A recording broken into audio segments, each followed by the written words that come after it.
Adrian, welcome. Bienvenido. How are you? Hello. I'm good. Nice. Where are you How are you? joining me from now? I'm joining you from sunny Barcelona. Like, I think there is still a little bit of light. But yeah, I'm in Barcelona at the moment. Excellent. And what's going on there? What are you doing in Barcelona? And so I'm originally from Barcelona. I was out like on and off, but like since I settled here, I was 8 years all over. And then COVID brought me back home. The beginning trapped.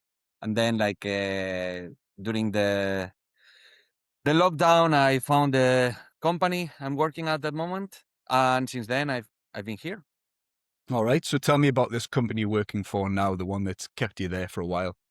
And so I'm working as a account manager in a logistics company. It's a really international environment, really dynamic, young, like really lively, like with crazy music all the time, like because you need like kind of a lot of energy doing this kind of job. So like there is like a reggaeton or we have even like a DJ sometimes in the in the office. So it's nice. It's a bit stressful as well, but I got like decent time off, so it allows me also like to balance it with my big passion that it's traveling. So yeah, it's a good balance, and I can get away often, so it's nice. Nice. And how did you get into that job then? I I was living in Milan at the moment of the COVID spread, and I had a trip to Iceland. My flights were canceled, so I said, okay, just to the company I was leading at the group. I just said, okay, just book me to Barcelona instead. I thought it was going to be maybe a couple of weeks. Then it was a few months. And I was looking for something outside from the tourism industry that it was like a bit more my background until then. And I heard about this opportunity that they were looking for a couple of people from a friend. I applied. I got the job quite quickly. It was like a nice fit, like with the management and the colleagues, and yeah, it happened. Like, Excellent. And what has it been about that kind of job that's kept you there? Obviously, you said during COVID, so you said 6, 7 years. well, um, one thing, and it's easy when you come from the tourism industry. It's the working schedule. It's like 8 to 5, no weekends. So this was like a nice step up in terms of like work life balance. And this in a way, and another way,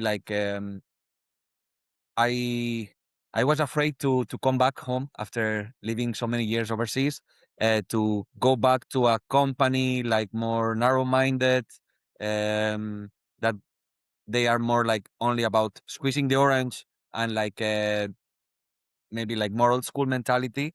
And like here, I feel like they empower people. They want employees to grow. They give you opportunities to do that. It's a very dynamic environment, and a lot of like international people, like collaborations with colleagues from different offices across Europe, and like also handling international customers that sometimes I travel as well for work, which is like nice as well to go out of the more monotonous task. And yeah, these are some of the things that kept me here. Okay. So what kind of person would you recommend would get into, you said logistics, right? Yes. What kind of person would you suggest gets into that kind of field? What kind of personality or direction, something like that? Okay. So it's very dynamic, like people that want, I'm not gonna say stability, because like you have stability in this job as well, but like if you like usually to do your regular task, to don't maybe have a lot of new things going on. Um, Maybe that's not the job for you because like it's super dynamic. Every week it's different. Every day it's different. You don't know what's going to happen. It's a lot of problem solving. It's a lot of phone calls as well. Like it's not that you are doing like cold calling or anything like that, but you have to fix a lot of problems and you have to be in touch with many people. So like people that i- doesn't like to get bored at work and and yeah, I would say like very dynamic people that loves energy, like the energy to do like regular, not regular stuff. So like, and then maybe if people likes maybe sales, customer service, work on the relationships, it's it's a good part as well. So logistics is kind of an umbrella term. What specifically do you organize or do logistics for? Logistics, it's like uh, really like the supply chain world. It's immense, and there are like all kind of tasks. We only do road transport, so only trucks, and mostly international, and we ship for all the biggest customers that you can imagine, like all the big companies that need to move stuff from their factories to their shops, or from from one warehouse to another one. We we work with those, and we like my part. Usually, it's like I just work with the customers. I don't work with like, let's say, the transport companies. We have a team that handles the communication with them. I handle, imagine, let's say, any big company that you can imagine that has a production in the UK and needs to ship 200 trucks per month to different destinations in France, Italy, Germany, and Czech Republic. I would do a plan for them to make it work, like to look like, okay, this will be this much, and we can do this amount of trucks per week. And like, it's a bit of a consultant inside the transport company industry. So I ensure that the customers can get their stuff moved whenever they want to, Ah, it sounds interesting. which Very it's not interesting. easy. It's No, of course it's not. really difficult. Yes. If it was easy, everybody would do it. Yeah. Away from work, what do you find yourself doing most of the time? What would be like a regular routine or pattern for you nowadays? So during the week, I work from Mondays to Fridays, like office job from, let's say, 8 to 5. Um, I I usually do sports, like not every day of the week, not as often as I should, maybe sometimes, but I try to to do some sports afterwards. I go to the gym. I like to walk a lot, like I at least like once or twice a week. I try to give time to family, like to my grandparents or to my parents, like some afternoons as well. And I'm a big foodie, so a couple of nights out, at least, probably more. Uh, Going out, like getting to know, like I'm very curious, so yeah, discover new things of the city. Sometimes, like I've been like a traveler uh, in many places, so I think Barcelona has like a lot of hidden spots, and it's yeah, it's nice to do that. And then on the weekends, I travel often, but sometimes like I go like to spend like some day trips near Barcelona with my girlfriend and or with some friends, like to do some small treks.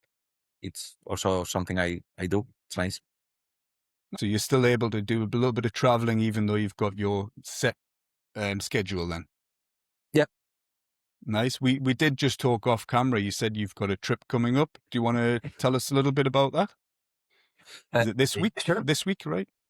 Yeah, like in a week. I'm going in a week. I'm leaving for Kyrgyzstan, and one of the things I try to keep, because like traveling is my passion, but I don't want to maybe work as a tour leader or be traveling for work full time, because I feel that then my love for traveling diminish.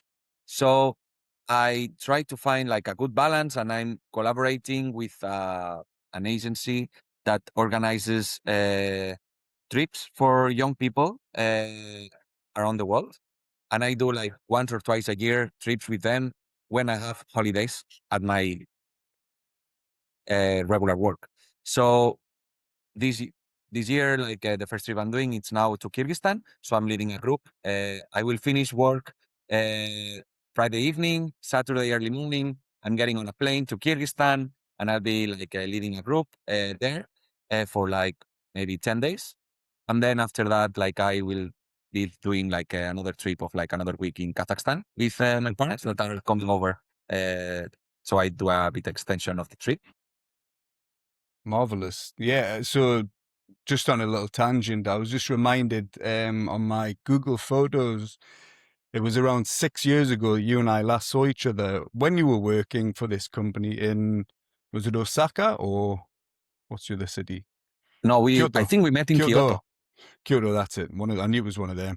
And that was for New Year, it was around New Year, New Year's Yeah, Eve, New Year's Day. it was New Year's. Yeah, like right after New Year's. Nice. So that's, yeah, 6 years ago. So yeah, we should try and sort that out soon. Yeah, yeah. Excellent. So you're still what would you say? You still got your foot in one door, or a foot in the door of that company, right? Mm-hmm. Yeah, Yeah. like How do you enjoy that balance of having those trips every couple of times a year? it's nice. I I love it because I don't do it more often. You know, like I've been doing this for like I don't know, 7 years with this company at least, and I love it because I never overdid it. Like it's if I used all my holidays to do this kind of things, it would be much harder to disconnect, because at the end, okay, like you have like this, okay, it's fun because like you get paid to travel to places you want, and like you have fun because you do activities with everybody. It's true if all goes well, but sometimes you also have to be like the customer service of people complaining, of people asking you things all the time. And when I do this, it's like, okay, I'm working till Friday evening. I'm leaving on Friday night or Saturday morning. And then I come back on Sunday. And then on Monday, I go back to work full speed, crazy. So I do it because I love it. But the balance is to do it once or maybe maximum twice per year for me. Yeah, they call that a busman's holiday in English. I don't know if you've heard of that phrase before. Postman's holiday. No, I never heard. It's kind of like, obviously, if you're a bus driver, you're driving buses all day, every day. The last thing you want to do is go on vacation, right? So That's right. if you're doing that, it makes the vacation become, or detracts from the enjoyment a little bit. I guess that's what it Mhm. means anyway. All right. So just before we get into the thick of things, I like to ask guests for a bit of a highlight reel. So if you can kind of try and break your whole life down into a minute or so, just give me the highlights from when you're young to where you are now. Just touching on things, and we'll go into more detail after. Just if anybody wants to have a quick listen to who is Adrian. Oh, so Adrian is a very curious individual that always loved to do new things, traveling, discover things and cultures that are different to what I'm usually used to. And then let's say, like, I was always curious to go abroad. I did an Erasmus in the Netherlands. Then I did like also like a internship in Ireland. And then after doing a master in Scotland with my savings, I decided to go to Asia. That was like an area I thought I was going to love. I traveled backpacking for a year and a half. I wanted to stay. I worked 1 year and a half more there. I love the tropics. I hate the cold. So then I moved to Mexico, stayed another year there, and then back to Europe, but still like living in Italy and in other places. And yeah, super curious. love to travel, love to discover new things, diving, trekking, surfing, all kind of new stuff. I think like we pass through this life, and like I think you have to make the most out of it. And yeah, I'm going to drift until the tomb. I don't know if I explain it properly in English, but I hope my drift, message drift until what? Drift until I go to the tomb, like to the on to death. to death. Yeah, Yeah, the tomb. Yeah, like I I miss it. if I have to choose, like I don't want to stay like in a hospital bed like for years. Like I'll try to make the Fuck most out that. of it, like while I can. Very good. That's excellent. I didn't know a lot. I knew some of that, obviously, but a lot of that I didn't know. So thanks for informing me. So as I remember, we met in Malapascua in the Philippines. If anybody's ever been there, it's a fucking tiny little island. It's where a lot of people do. They dive with the thresher sharks, right? I Yes. didn't. Did you do that there or not? Yeah, All right. So you I can did. tell me more. I Yeah. went there. That was like the main reason I went to Malapascua. Okay. So yeah, so tell me a bit about that then, your time there. That the whole question was basically, what's your memory of that period? So I got there, I was a couple of months into a trip. You take it from there. Tell me about your Mhm. experience around then. So when I arrived to Malapascua, it was January, I think, and I was traveling for maybe 5 months, and I was like still another year to go if I could manage the budget, which more or less I did. And I arrived to Philippines after having done my diving in the open water, and I was super curious to see a shark, like treasure shark. It's a very unique shark. So Malapascua, it's really well known in the world because it's one of the few places in the world where you can see this. And I was super excited to see it. And besides the diving, it's a beautiful island. You have like nice beaches. Like it was probably when we went there more laid back maybe than what it is now. I'm not so sure because I haven't been back. But yeah, amazing diving, super nice island. We got, I think we met like in the boat going to Malapascua. Yeah, I don't remember. It was kind of a hazy. It was about 10 years ago. 10 Look, years I ago, just over remember 10 years. we were like, it was a super small boat, and it was you and like four. You remember there were four guys from England, like Yeah, it's three girls four girls and one, three girls and one guy. Yeah. and it was Chinese New Year, and everything was fully booked. And then we just met in that boat, and then we were looking for for a place together, and we ended up like sharing like a hut, all of us together, after meeting just in the boat like a few minutes ago, like Yeah, it was during fun Chinese New times. Year. So Yeah, yeah, very random. yeah, it was fun. Well, randomly, one of the guys, the guy on the trip, I ended up staying at his house in London one time. He really Really? helped me out. I missed the flight, and we stayed in touch a little bit anyway. But he really helped me out. I got a missed flight in London. I was screwed, so he put me up and went out to a party with him and his friends. So it was very nice. Yeah. So these things can lead to many opportunities. Yeah, yeah. They Yeah. can. So tell me more about that trip. So you in Malapascua? You in the Philippines? What was that whole trip about for you? So I was doing a solo trip. Uh, no, no plans. Uh, just with like the eagerness to explore as much of Asia as possible. Uh, trying to stay away from the main tourist spots. Malapascua, it's well known, but yeah, it's true that I mostly went there for the treasure shark, and after that I went to a place that it's funny because like I spoke with many Filipinos and they don't know it exists. Some of them. It's I wanted to go to Puerto Princesa and Palawan, which is famous, but I didn't want to take a flight because I had the time. I was not in a rush. Uh, Sometimes the trip is part of experience.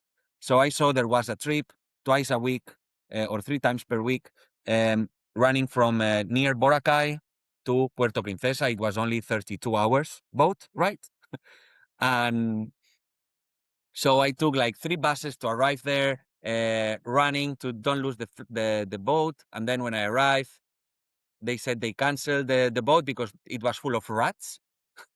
And I waited like for 3 days in that town to get the next boat. And during that time, I was like, okay, why shouldn't I stop in the middle? There were like some islands that there was not much information in the internet about. And they were doing a stopover of 4 hours to get in, people out, and like to refuel and things like that. So I said, okay, maybe I can stay a couple of days. I ended up staying like over 3 weeks, almost. I had to run like to Manila afterwards to don't do overstay in Philippines because it was like so authentic and so raw that those islands, it was like nothing amazing that I would recommend to anybody, but it was what I was looking for, to be in places that most people is not there. I randomly work in a bar organizing parties for like without getting paid, like just some drinks in the evening, and I was happy, like to just help the local people there, and and it was nice, like a super nice experience. And after that, I had to run out from Philippines. I went to Taiwan, and funny story, I had to take surgery in Taiwan. I think like I got like an infection because I traveled in the boat out of this place. I had to travel like there was no commercial boats to go fast to Manila. It was only like boats that they were having some animals and sick people. So Rats. there were pigs, chickens, uh, probably some rats too, and like some sick people. So I don't know. I got like some skin infection and I had to take a surgery in Taiwan. So it was a funny experience. I just remembered there. I bumped into you at Bangkok airport. I don't know if you remember that. I do. That was when I was going home, Yeah, I like remember after you had taking the you surgery. had some Yeah, kind and of some kind of issue with your leg or arm or something. yeah. So yeah, that was another very random meeting. Yeah, that was a good In the maybe airport. 2 months after Yeah, we met. So yeah, yeah. small world. True. That is So how more did you world. how did you find that? Obviously you were okay, as we see, or you're not in a you have both your legs still. Yeah. I I don't still have see. them. That's fine. Yeah, that's good. So it was fine in the end. So how did you find the Philippines in general, having explored it to quite an extent? You What know, was your it's probably you get this question asked a lot. Like, what is your favorite country? Like, which is your favorite place? Like, and for me, it's impossible oh, to reply to that. But if they like, I tell them like, okay, maybe if you ask me in what category, like in gastronomy, in nature, in treks, in beach, for beach life. people For culture? me, Yeah, I've been in the Caribbean. I've been like in so many beach destinations as well, like but like Seychelles, like Mauritius, like you name it. For me, Philippines in terms of beach, it's one of the best ever. Like it doesn't matter. I was joking. Okay, there are 17,000 islands. No, 17,000 islands. S- It's Indonesia. There are I think it's 9,000 islands, I six. think. Yeah, 6 or 8 or something. Yeah, they don't know. You can just randomly pick one, you'll go and you'll see a beautiful beach. So Philippines, in terms of beach, I was like, yeah, I was shocked how beautiful it was for people that want to go to beach destinations. Um, and I was also like happily surprised of the character of Filipinos. Like I was like been traveling in Asia for a few months, and if you've been like in Vietnam, Thailand, Myanmar, Cambodia, I don't know, like, and then you go to Philippines, you'll see how outgoing they are. They all love to dance, to sing. They are super extroverts. They come Discos. talk to you. They it's for me it was a shock after coming from Southeast Asia, from different countries, to see how open they were, the Filipinos. Also, probably because of the language barrier, because they have like a lot of background studying in English, so they don't have like issues in communicating in English, but like they were super extrovert and crazy and fun, and that was like a really nice surprise when I arrived there.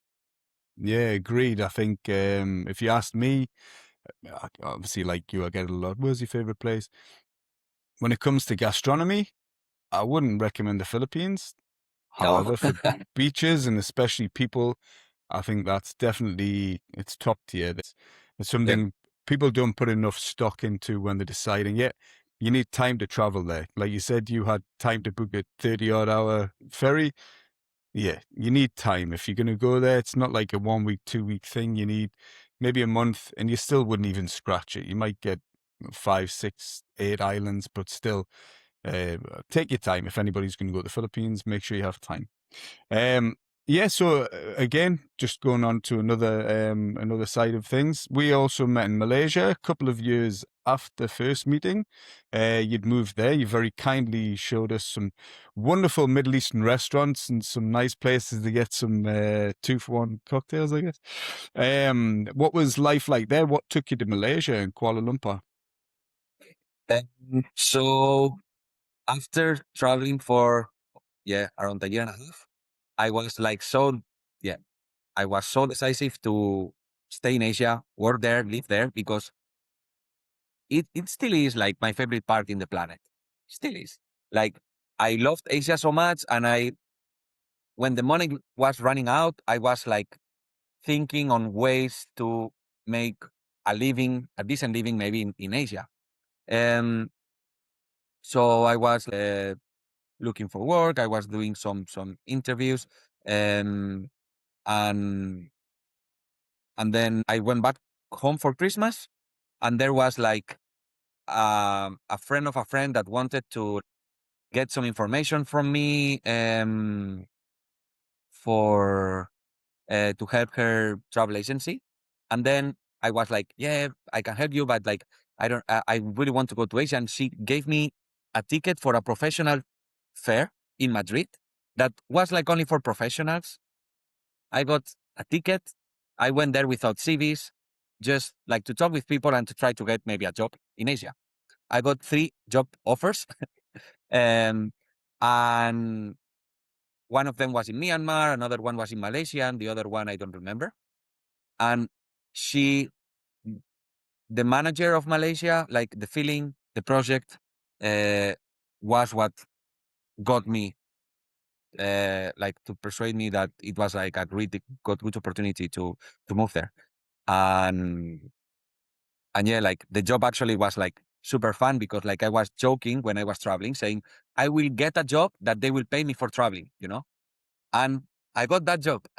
You Like the law manifested. of You weren't attraction. joking. You manifested. Yeah, That's what I manifested. it's a Yeah, buzzword they'd use. Yeah, you put it out into the ether, into the universe, and it worked. Oh, yeah. congratulations. So I manifested that, and like yeah,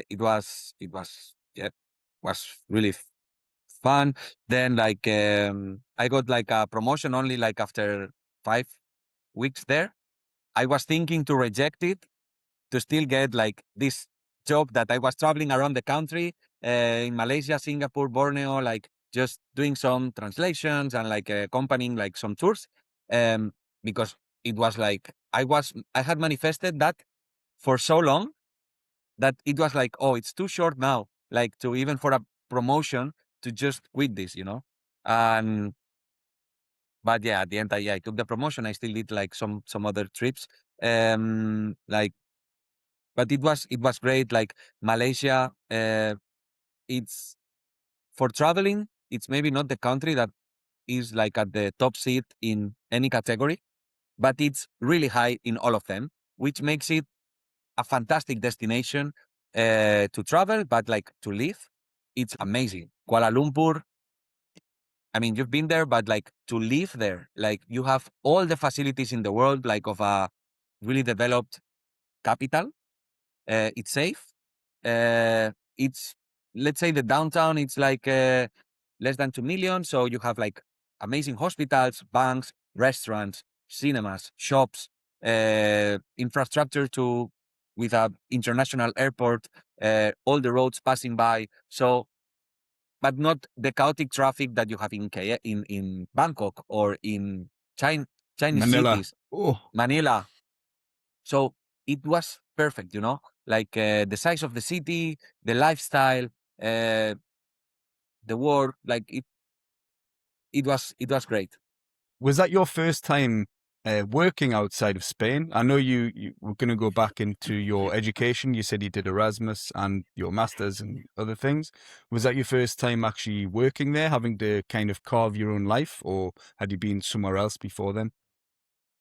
And I was for like 3 months in Ireland, but it was like work internship half half. Um, but besides that, working outside Spain, yes.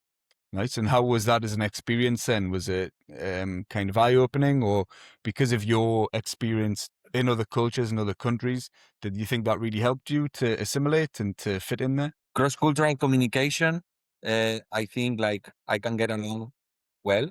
And in the masters, I had like 80% of my classmates were Asian. So it was a nice preparation for what I found in Malaysia. Culture-wise, it's it's different. The way you approach people, like you realize that some people maybe it's more straightforward, more direct. If you have a problem, like or an issue to fix, you say it. And in Malaysia, it was different.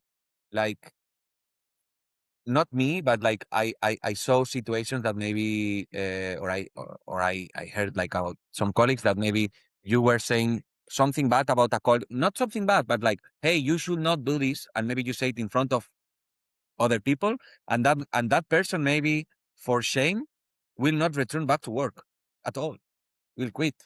Oh, wow. Like I'm saying at an extreme case. It's not like, but it could happen. So like I learned that okay, like if you had to say anything to anybody, like in terms of pressure or responsibility, like one on one, like different way to approach, let's say conflict, for example. I think it's a big a stereotype, but I guess it's a stereotype built on something quite real. People don't like to lose face in Asian cultures. Many of Mhm. them. I've Never. spent a lot of time in Korea, in China, in Southeast Asia, and it's a common theme. You're talking about probably half the world's population. If you lose face in public, that's kind of shame on you, right? So I think that's definitely a learning curve if people come to Asia. It's just be aware of how you approach people and how you speak to them, because if there's any shame on them, they won't appreciate that, and they might not demonstrate it in public, but they'll really maybe harbor some kind of resentment or something, and that might Yeah. affect relationships, I guess. Excellent. So take me back prior to your first move from Spain. You said, was it Erasmus? You went to, where That did you was go? my first international experience, I think. I don't know if Erasmus came. No, I think Erasmus came after maybe I went to Ireland. Yeah, Okay. my first international experience was Ireland. Um, During uni, I had like a longer break in the summer, and I wanted to improve my fluency in English. I went to like a youth hostel in Kerry, like in Ireland, in the West Ireland, that in the national park, like nature, no Spanish people at all, like almost during the whole summer. That was what I was looking for.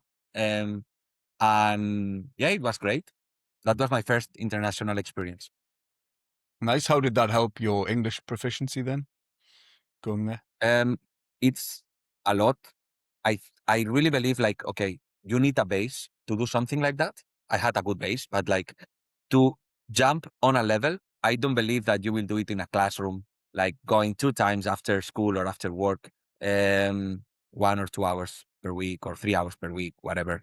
Like I think like a full immersion is what really jumps you off, like to really improve a lot.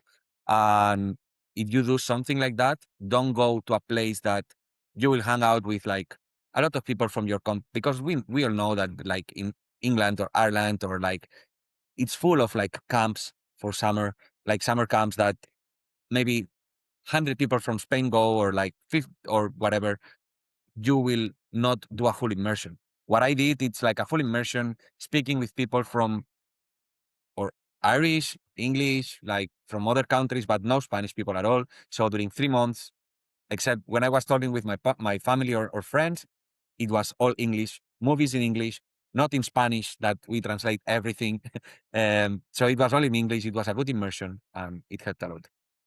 I think a lot of people who I've spoken to who they go to places for the immersion, they find that they'll link up with people from their own country or culture, and that totally defeats the objective of the move there. You know, they get in the comfort zone. Even the little times for breakfast or whatever, they're having little chats, that takes away from the actual learning experience. So it sounds like you got an opportunity and you took advantage of that, yeah. It's when you out of your comfort zone, maybe people from your country or your culture are a bit of your comfort zone. And even if like you will do it, like it's even if you don't want to. For me, the advice is if you want to do it for good, go somewhere that you will not have the chance to hang out with people from your country, for example. Yeah. Yeah, exactly. Yeah, I couldn't agree more. So talk me through some of the best opportunities that have come from you taking chances and maybe taking that job in Malaysia or going that Erasmus placement. What would you say has been the most beneficial, or the one that you look back on and think, I'm really glad I made that move or did that thing? And You can name a few if you want. It sounds like you've probably got a 4 or 5 at least in the fire. I think like if like one of the things it's it's a topic maybe, but like if you want to get extraordinary results or like extraordinary opportunities, you don't have to do the ordinary things that people do. Like you have to go out, think out of the box, try different things. You already have a no for an answer on most cases. So for me, like, okay, what I have to lose, you know? I went to Madrid, like that thing is like, I went to Madrid, like deciding 2 days before to a professional fair. At the beginning, I was super uncomfortable. I was like, what am I doing here? Like if I was approaching people and like they thought maybe I was like a travel agency that was willing to send them customers. And I was like, hey, I just been traveling in Asia for a year and a half. I have these skills. I want to go in Asia. Do you happen to have any opportunity, or you know somebody that has, or and yeah, maybe I spoke with 20, 30 people. I got 3 jobs out of it. Like the ratio, it's crazy. And it's not that I'm maybe, I don't know, I can be very curious, but like I tried something different and I went out of my comfort zone and I got things like, and this is an example, but yeah, like it's it's not an exception. I think like a lot of people that got like nice opportunities maybe got them in very different ways. You know, people need to to manifest like what they want and go for it. You know, like there is not like a normal path. And for me, definitely sending an email, it's not what will open most doors for you.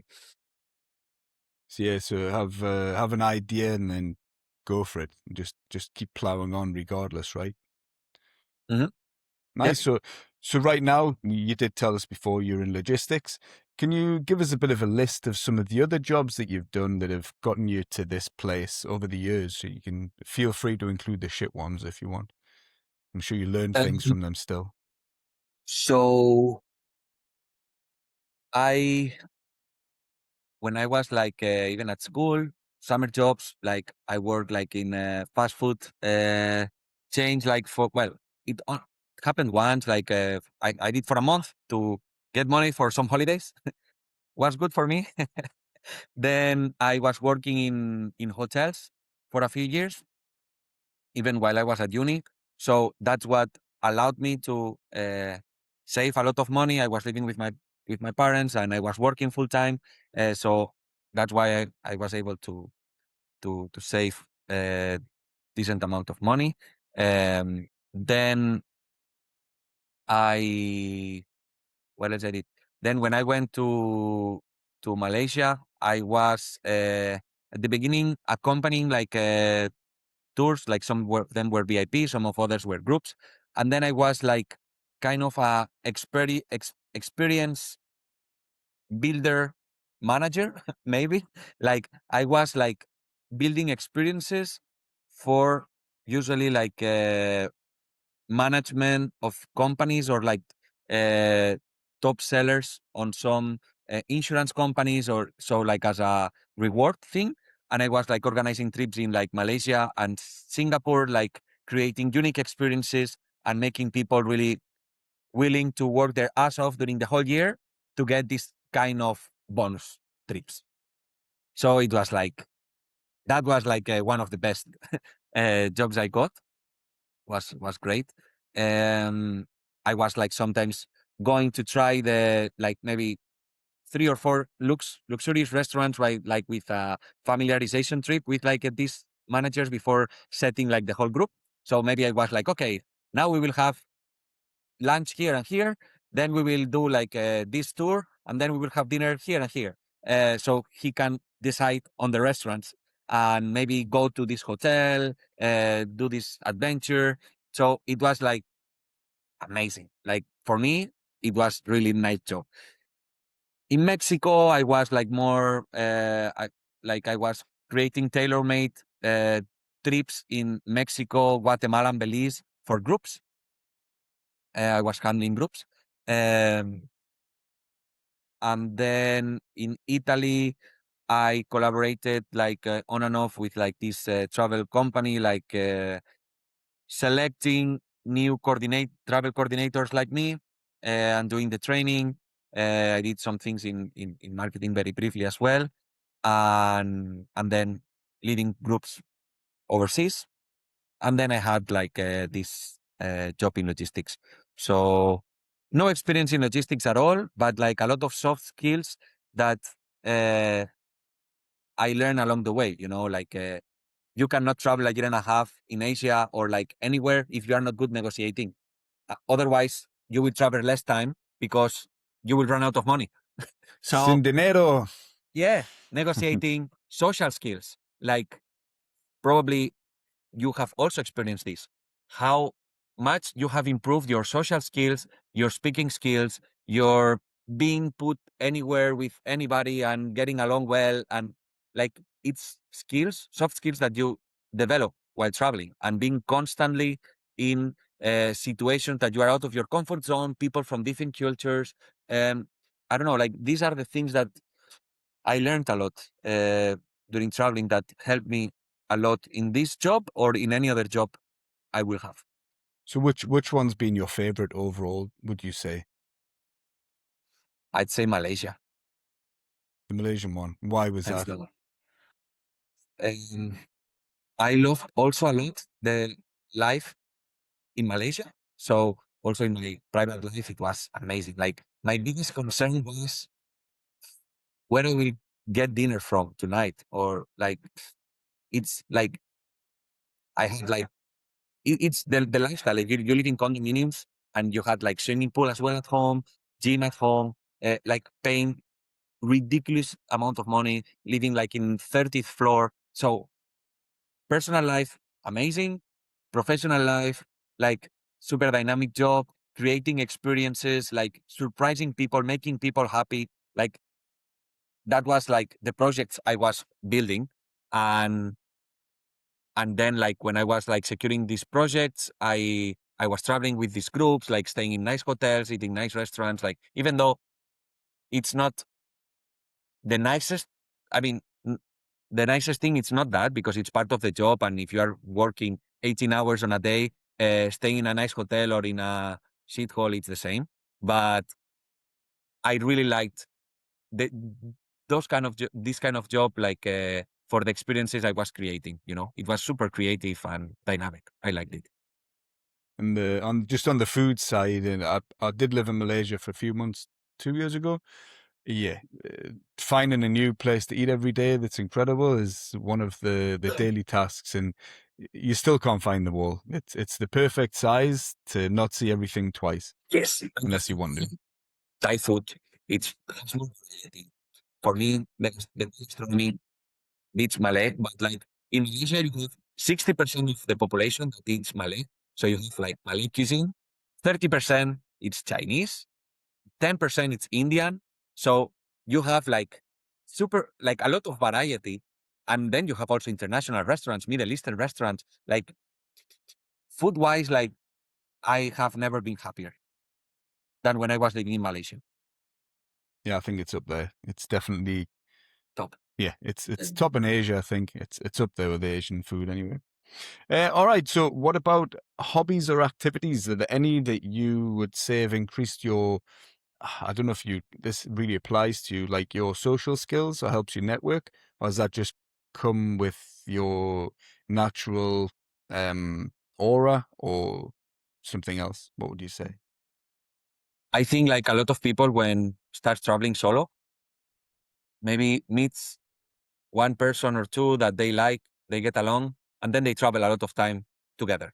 You know, I think that doesn't help your social skills because you are usually all the time with these people and you are not every day or every few days in a different place, needing to meet people or go out or organize a tour together. Um, I think that it's very important. Like, of course, if you find somebody that you get along super well, do it. But I feel a lot of people do it as a protection. And for me, that's an advice I would give to people. Like, just experience this, like go for 5 days somewhere yourself, then go back, maybe meet that person again if you want. But like, that will help a lot the social skills, for example, or like the real adventure on your own, like I think for some people, maybe they don't like it, but I think you have to try it to know if it will work for you. Um, and then I don't know if you want me to say like about the hobbies I have, like with or without traveling, or it Yeah, was like more that helped me develop some skills. Or yeah. Well, that as well. Just feel free. Just whatever you get up to. Tell us about you. um, yeah, so for me, like trekking, for example, uh, it's something that I love to do. Like it's a good connection with nature. And for example, like last year, I did like 10 days in Georgia with my father, and we did like 4-day trek in the mountains. Uh, that was like a super refuel to my hectic life at work. So I think trekking and connection with nature is something I really like, and it's something healthy as well. And it's like a good way to arrive to places that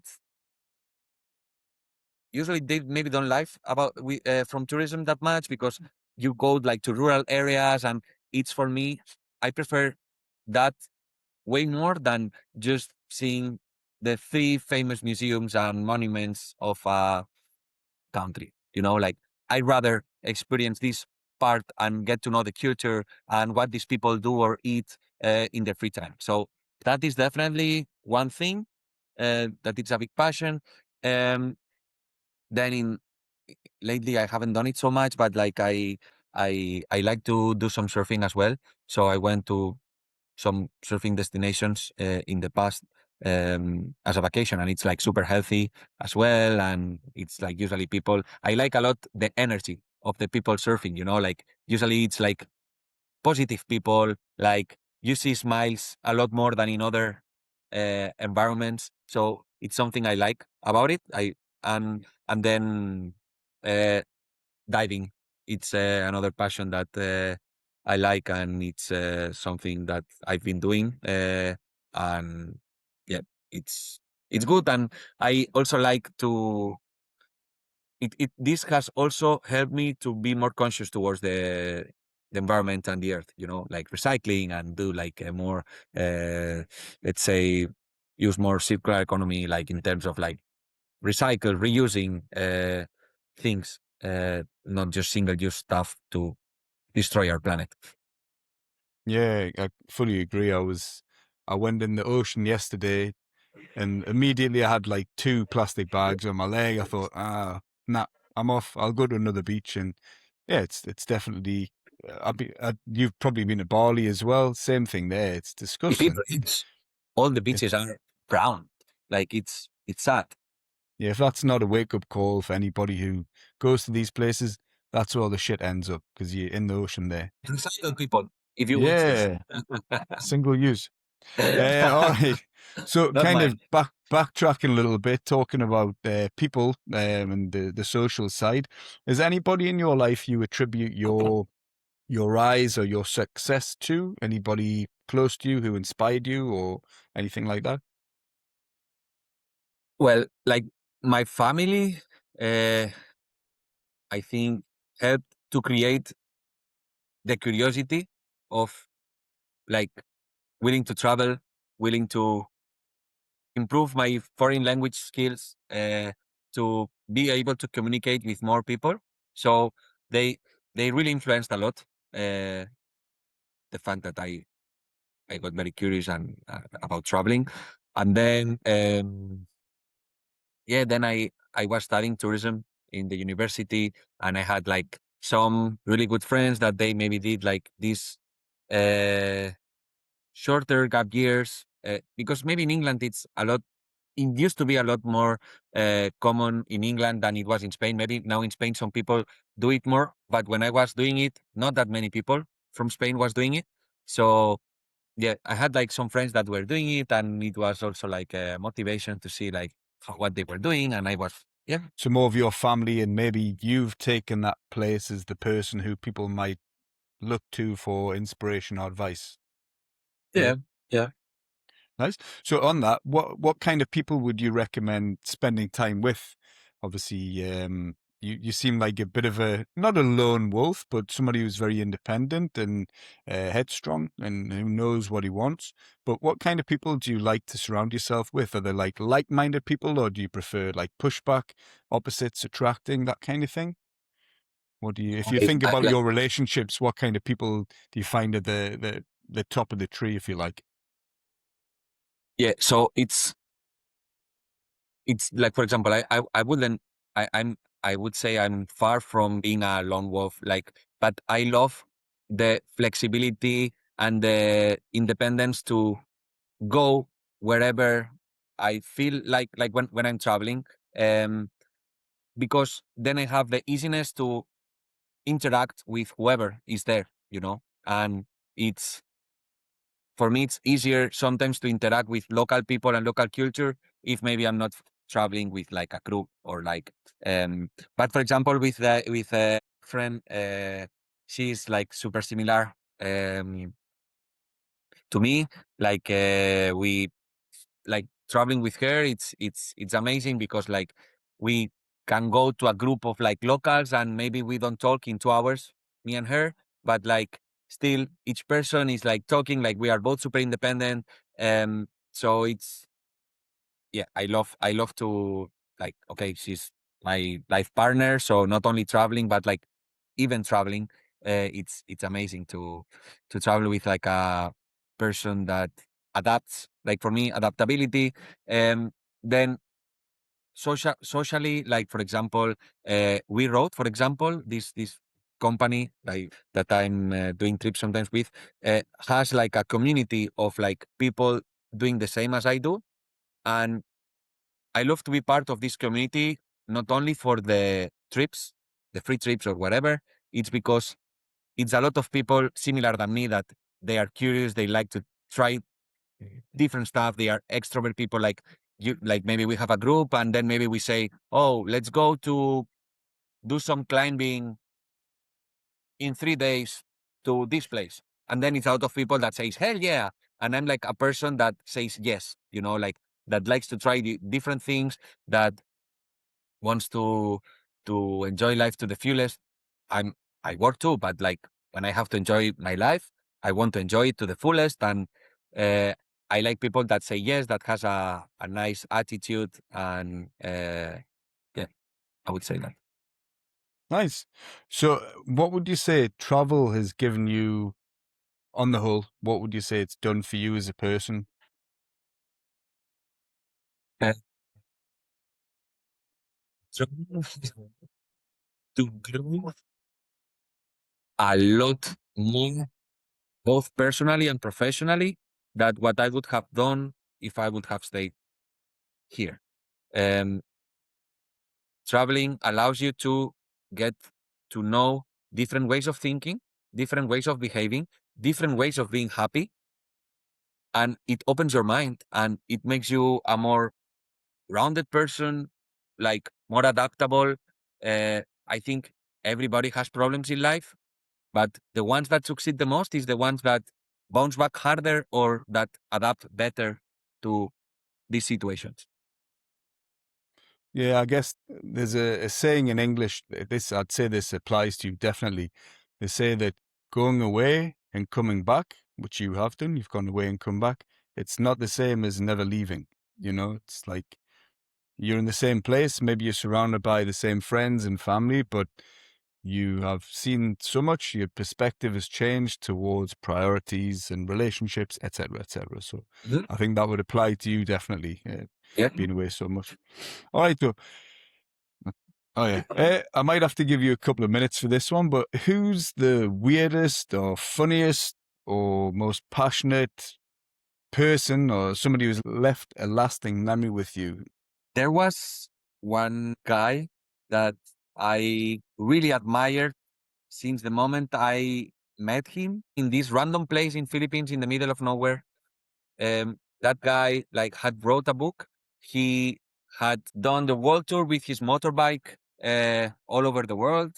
During at the beginning of his trip, he met her partner, and I don't know, like I was just beginning to travel, and like this guy had like a hut, like maybe 10 huts in Brazil that he was renting on the high season, a restaurant in Italy. He had gone around the world with a motorbike.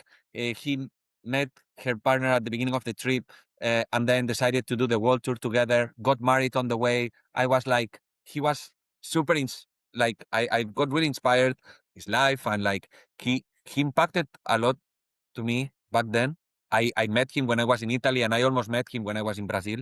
So in terms of like positive, definitely he caused like a really nice impact. So you're still in touch with him now then?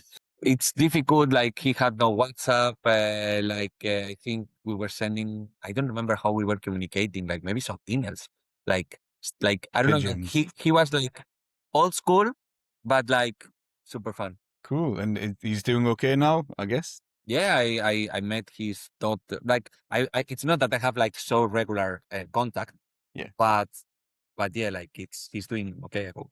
All right, so back to you then. So what's a place or where is a place that you felt most at home away from your actual home? I'd say I'd say Malaysia. Why there in particular? Just the reasons you gave before, or was anything else? Most of the places I didn't know if it was going to be long term, but most of them I knew it was going to be short term. So then, like in a way, you don't settle where you don't think maybe you will settle. But Malaysia, life personally was going well, professionally was going well. I I felt great, yeah, like socially and in terms of like I had a good quality of life. Like it's it's not that I had like an expat salary or anything, but like the lifestyle that I was having there to have it here, not even the boss of my boss could have it with, like the living the 30th floor, swimming pool, gym, going to by Uber to work, to don't arrive sweat. Like I don't know, like there it lunch and dinner every day because it was cheaper than going to the supermarket. I don't know, like I had like a lot of things that made me had like a really nice quality of life, and I felt home. I knew in a way that probably I wouldn't stay there forever because being away from family, it's but like Malaysia by far. So you're really strong on the quality of life there. That would be the major take from that, right? Yeah, The balance, definitely. the work-life balance. Yeah. Excellent. That's good food for thought. What about a place you could see yourself living long term? Is anywhere that's caught your eye that you really think to go back to, or is there anywhere else on the horizon in the future you'd like to go? I'm not close to anything. Um, Probably somewhere warmer rather than colder. Like I would then move somewhere Northern Europe for twice my salary for sure. Not like so. I when I was in Glasgow, like I never missed. Like I loved my life there. I loved Glasgow. I think like being a student there, like it's a happening city. I loved it, but I never knew how much I would miss the sun as I did when I was in Glasgow. And so definitely should be somewhere probably warmer, sunny. Um, could be Asia. Like I loved Asia, and who knows? But like for now, I'm okay in Barcelona. I think um, I would rather work more towards having even a nicer balance to be able to travel even more than what I can travel now. Um, but I like to have a base, and I think Barcelona, after meeting, after knowing so many different places and living in many of them, I think it's a nice place, to live. So probably here, You, maybe traveling even more than what I'm doing now. so Who knows? your parents did the hard work for you then, I guess. Yeah, yeah. COVID did the hard work. COVID got me, but like, yeah, it's my having the family here, but like it's in terms of gastronomy. You have the sea, you have the mountains, you have nice weather, nice infrastructure, not so much traffic. Culture-wise, many concerts really happening. It's it's, it's nice. So It's like who an knows? epicenter. Yeah. It's got a lot going on. I've Yeah, been a couple of times to Barcelona, and yeah, I love the place. So I can only imagine living there full time has huge benefits. yeah. All right. So as a person who's kind of maybe not now so much, but in general, who's on the move quite a lot, what kind of give me 5 items that you would always have with you that would be your essentials to take on a trip, please? Something you'd always pack on a regular basis. So a buff, I don't know if it's the name in English. Like What's a that? buff, like it's like a kind of like, um, like for example, if you want to rob a bank, that you put this, like, so it's only A like hoodie? for your neck. Like a neck pillow, like for the Oh no, plane, not the or pillow, not the pillow. Like it's like a scarf, but not a scarf. Like a it's snood? A snood probably it's not. to keep you warm? Yeah, Footballers would yeah, wear yeah. them. It Yeah. like for me, I hate aircon, and that is I never usually get like sick, but like that helps me. Like it doesn't occupy a lot of things, so I always had that. I always usually have like a multi charge, like a multi adapter, because I never know where I will go. Usually, what else I always pack? Like I'm never really concerned about what to pack. Usually, I'm always like often losing things, or like, so I'm not too really dependent on the things I bring. I think like nowadays in the world, like you can find anything anywhere. So yeah, like nothing comes to my mind like, oh, this is essential, I don't travel without it. So passport and credit card, that's about it. And the snood. Yeah. Nice. All right. So we're just just before we say goodbye, we're just wrapping up now. Here's a bit of a semi quick fire round. So I'll just give a question. If you give a kind of short answer, we'll just get through Hmm. them. All right. They usually take longer than they should. Sorry. So we'll just we'll go as fast as we can. What's been your favorite period of your life? My favorite period of my life, Yeah. I'd say backpacking in Asia. Okay. Yeah, I don't really need to have a why there. I think everybody's fully aware. If they don't know, then they should go. What's the worst piece of advice you've ever followed? The worst piece of advice. Don't do that, can go wrong. Or it will go wrong. What's that? Sorry, if Don't do that or don't try that because it will go wrong. Like people that okay, is it's scared of trying putting things. you off. Yeah, so a naysayer, somebody who says no. Yeah. Yeah, the opposite of you. You're a yes man. You just told me that already. So given your job's taking you pretty much everywhere, or many of the hot spots around the world, give me give me your top 5 destinations or top 5 destinations to. Oh, let's go one for food and one for culture. Culture kind of incorporates a few things, I guess. Shall I go with Thailand? Shall I go with maybe Taiwan to go with something different? I'll go with Taiwan. Okay. Taiwan. What about culture? I'd say Argentina, for example. Why so? I think they are an interesting mix. Like they have some part Spanish, Italian, South American, and they have a lot of our social life. Like we are like a lot like maybe more social individuals. Like so they have like a lot of like plans to get along. They are usually like what I felt like they are welcoming in like interacting people and like open minded. I like I like that. I think yeah to say something a bit more outside of like Europe, Argentina. Yeah, it's very, my understanding of Spanish culture compared to Northern Crazier. European is time to eat. Time to eat. We have our dinner at 5, 6, maybe 7. In Spain, I don't know what you're doing until then, but you don't start until maybe, what, 10, 9, 10 o'clock? But now it's 8 p.m. Like it's yeah, but you cannot see it. It's super hot weather.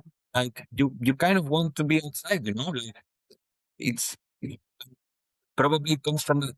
Like you want to enjoy the day to the fullest, and if you have like many months of the year till 9, why go home to eat at 6 and then what? Like I don't know.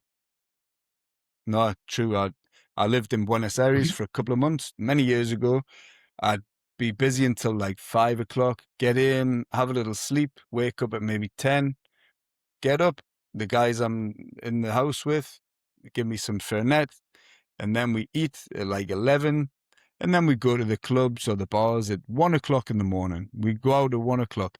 We stay till 6, 7, and that's it. They go to work, I have a little sleep, and then it's crazy. It's a total different culture. So I'd say that's definitely Southern European, and that's been adopted from there, right? Yeah. Definitely not from England. No. We're in bed by about 9 o'clock. I'm not saying that's better. I'm not saying that's better. I say that weather influences this. Like Oh, it's not 100%. healthy to eat so late. So But it's fun. yeah. Let's have a look. What is something you deliberately say no to now? I know you're a yes man, as we've established, but what do you try and say no as much as possible to, or curb things? That's not the things. I know the things that I will not like. So if I know a plan, how it will go, before it was very hard for me to say no to things. Now maybe I know that I will not like it and I'd say no. Or a trip that I know maybe it's planned like to go like to more touristic stuff, to do the essentials and things like that. I'm not so much interested on that. So I prefer to skip it. So maybe your experience in having these experiences, these times, that's given you the read. You can tell where this is going, so you Mm. preempt it and cut it off. Right? Very Yeah. smart. But it's taking that experience. You have to do that first in order to be able to You say have to no. try So things. Don't be scared. yeah, Try things. definitely. And what about you? What about your future? What do you see your next move as? Or are you quite content now? Or what would you like to be doing in the next 5 years, 3 to 5 years? I don't know. Uh, Probably, who knows, like if maybe getting a house, uh, expanding the family, um, getting uh, different projects at work to keep feeling that you keep growing, and to feel auto-realized, and to feel that, yeah, that I keep growing in responsibilities, pay, and also flexibility. I would like to have more flexibility too, like in all this package. I know it's a hard mix, but like you have to manifest, and I'm doing that already. Excellent. So you're quite happy with it right now, Yeah, the way things are going. I'm happy. Excellent. All right. So right now it's time for a little quiz. This All is the right. first one I've done of these. So there's no prize, just pride, I guess. Could Enough start for a me. leaderboard or something. So Competitive. Enough you've for got that. your chance. Let's You've got go. your chance to make a score here. So here's some general knowledge based on some of the places that you've been that I knew about anyway. So no pressure. Just hope you were paying attention when you were in these places. All right, you ready? Ready. All right, number one. What's the currency used in Peru? I think you've been to Peru, so if Sol? not, yeah, I think it is. Yeah, I didn't really look at the answers. I just think I knew some of them. I think. Yeah, it's a sol or soles, something like that. Vamos. Very good. Well, I'll give you that one. Vámonos. Which country is the city of Kota Kinabalu in? Malaysia. And for a bonus point, which island is it on? Borneo. And double bonus, which countries share the island? Brunei. And Indonesia. Nice. I'll give you I 5 got the points for super that one. bonus. You got the super bonus. That's it. Do you have an extra one to add? Anything else? No, no. All right. That was a biggie. Good job. What unusual mode of transport in the Philippines was originally made from leftover US military jeeps after World War II? Is it called jeepney? The buses. Nice. Excellent. You've got like 8 points, I guess. I'll have to look at this. I'm going for the In, Jap- in Japan, where we last saw each other, what square-shaped fruit is sometimes grown just so it fits neatly in fridges? What? Can you say that again? Yeah. Which square-shaped fruit is sometimes grown just so it fits neatly in fridges? Square-shaped. I didn't know this. It's probably a bad question. I don't know. In Japan, I didn't see that much fruit, to be honest. It's a watermelon, and it'll probably cost you $100 or something. Wow. Right. So to the closest 10 million, again, I'm not even sure if you've been here. It was just a guess. To the closest 10 million, what is the population of India?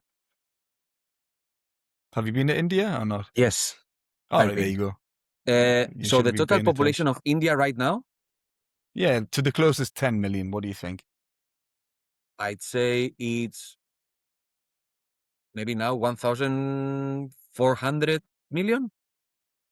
All right, 1.44 billion. So you got it Yes. right on the nose. Good job. Really? Perfect. According to ChatGPT or something, yeah. So they should know it. Bravo, amigo. You're winning right now. So I don't think anybody will come close. That was very good knowledge. By default, you're top of the leaderboard anyway. How does that make you feel? Great. I came to win in the contest. I'm competitive. But like I feel bad about the Japan thing. Like I didn't know. No, I didn't know either. It's just a random question that came up. So congratulations on your astonishing victory. Just to add, how much of what you learned, how much of what the information there, did you learn from school? Did you learn any of that from school or not? I think you learn from school. It's important to set up the base and to have like education, manners. But I think that nowadays, like if you have like the soft skills, like curiosity, attitude to like learn stuff, and I think they weigh way more than any certain for many jobs, but like for any certain task that you will get, or like any certain um, let's say subject that you have done in school, So Definitely. So it, I'm not gonna say it doesn't work, go to school, but like I think like the soft skills and the attitude have a way more weight to succeed. yeah. So if travel gives you nothing else, it helps with your geography and your general knowledge, maybe. All right. So if here's another question: if you could do it all again the same way that you did it, would you do that, or would you change some things? Not one. Excellent. That's a great answer. Finally, something I ask everybody: are you happy? Would you consider yourself happy or content? How do you feel? Very much. What does happiness or contentment mean to you? How could you phrase that? I'm very happy. Overall, I like where I work. I feel valued. I love to be spending the life with the person I'm sharing it with.